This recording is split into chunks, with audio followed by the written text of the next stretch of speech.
ഇനിയിപ്പോ ജിന്ന് മനുഷ്യനിൽ നിന്ന് എങ്ങനെ എന്താ എടുക്കുക? ഇത് ക്ലിയർ ആണ്, ഇത് വ്യക്തമാണ്. തഅദീമുഹു ഈ ജിന്നിനെ മനുഷ്യൻ മഹത്വപ്പെടുത്തുക എന്നുള്ളത് ഇത് ജിന്നിന് കിട്ടുന്ന ഒരു സുഖമാണ്. കാരണം നമുക്കറിയാം, ജിന്നെന്ന് പറഞ്ഞു കഴിഞ്ഞാൽ മനുഷ്യന്റെ മുകളിലാണോ താഴെയാണോ?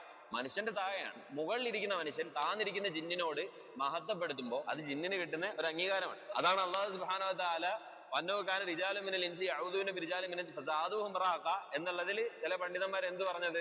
അത് സുദ്ന അൽ ജിന്ന വൽ ഇൻസ് എന്ന് ജിന്ന് പറയാറുണ്ടായിരുന്നു. ജിന്നിന് അത് ഭയങ്കര സന്തോഷം ഉണ്ടാക്കുന്ന കാര്യമാണ്, ജിന്നിനെയും മനുഷ്യരെയും നമ്മൾ മുകളിലായി എന്നുള്ളത്.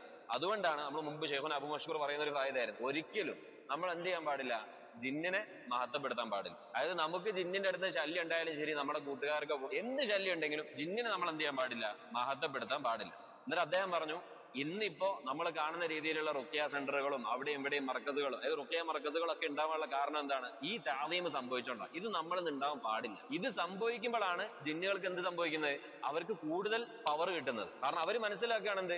ഞാനാണ്. ശൈഖ് അബൂ മഷ്കൂർ പറഞ്ഞ കാര്യത്തിൽ പെട്ടായിരുന്നു, ചില റാഖിമാര് ആളെടുത്ത് റുഖ്യ കൊണ്ടുപോയി കഴിഞ്ഞാൽ ആള് ഒന്ന് ഓതിയിട്ട് പറയും, ഇത് മറ്റേ ചുവന്ന ജിന്നാണ്, ഇത് മറ്റേ കറുത്ത ജിന്നാണ്. ഇത് കേൾക്കുമ്പോൾ തന്നെ ജിന്ന് മാഷാ അല്ലാഹ്, ഈ മനുഷ്യനോ പേടിച്ചിട്ട് അങ്ങ് എത്തിയിട്ടുണ്ടാവും. കാരണം അവൻ വിചാരിക്കുന്നത് അവനെ ബാധിച്ചിട്ടുള്ളത് വലിയ എന്തോ പ്രശ്നമാണ്, ഇത് ലോകത്തുള്ള ഏറ്റവും വലിയ റാഖിക്കല്ലാതെ മാറ്റാൻ പറ്റില്ല. അല്ലാഹു സുബ്ഹാനഹു വ തആല ഖുർആനിൽ പറയാണ്, ശൈത്താന്റെ കൈദ് കുതന്ത്രം ബലഹീനമാണ്. ഈ റാഖി എന്താ ചെയ്യുന്നത്? നേരെ തിരിച്ചാണ്. അവന്റെ മനസ്സിൽ ഈ ശൈത്താനെ കുറിച്ചുള്ള, ഈ ജിന്നിനെ കുറിച്ചിട്ടുള്ള തഅദീം ഇട്ട് കൊടുക്കുക. അവന് പിന്നെ എപ്പോഴും പേടിയായിരിക്കും. ഇനിയിപ്പോ അവന്റെ മസ് മാറി എന്ന് വിചാരിച്ചോ, എന്നാലും ഭാവിയിൽ അവന് പേടിയായിരിക്കും. കാരണം വലിയ ജിന്ന വന്നിട്ടുള്ളത് ഭയങ്കര പ്രശ്നമാണ്. അല്ല, ഈ ആളുകൾക്ക് എന്ത് ചെയ്യണം? അള്ളാഹിനെ കുറിച്ചിട്ടുള്ള ദിക്ർ ഇട്ട് കൊടുക്കണം, തവക്കുൽ ഇട്ട് കൊടുക്കണം, ഖുർആൻ ഓതാൻ പറയണം. സഹൽ അവന് പറഞ്ഞു കൊടുക്കുക, ജിന്ന് ഇത്ര നിസ്സാരമാണ്. ശൈഖുന യഹ്യയോട് ചോദിക്കപ്പെട്ടപ്പോൾ കുറച്ചു മുന്നേ ഇതേപോലത്തെ ഒരു വിഷയം ചോദിക്കപ്പെട്ടപ്പോൾ ശൈഖ് അദ്ദേഹം പറഞ്ഞത്, ഖുർആൻ പാരായണം ചെയ്യുക, ദുആ ചെയ്യുക. ഷേഖ് പറഞ്ഞു, നീ ഇന്ന റാഖിയുടെ അടുത്ത് പോകില്ല, അലം പ്രസാൽ, നീ ഖുർആൻ പാരായണം ചെയ്യുക, ദുആ ചെയ്യുക. നീ മനസ്സിലാക്കുക, ശൈത്താൻ നിന്റെ ശത്രുവാണ്.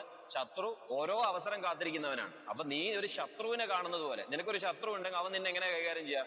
എന്തെങ്കിലും ഒരു കുറവ് നിന്റെ അടുത്ത് പറ്റിയാൽ അവൻ നിന്നെ കൈകാര്യം ചെയ്യും. അപ്പൊ അങ്ങനെ ഒരു ശത്രുവിനെ നീ കൈകാര്യം ചെയ്യുന്ന പോലെ കൈകാര്യം ചെയ്താൽ മതി. ഇല്ലാന്നുണ്ടെങ്കിൽ ഒന്ന് ആയിപ്പോയി. അതായത് ഒരു ഗ്യാപ്പ് നീ അവന് കൊടുക്കാതിരിക്കുക, ദിക്റിൽ മുഴുകിക്കളയുക.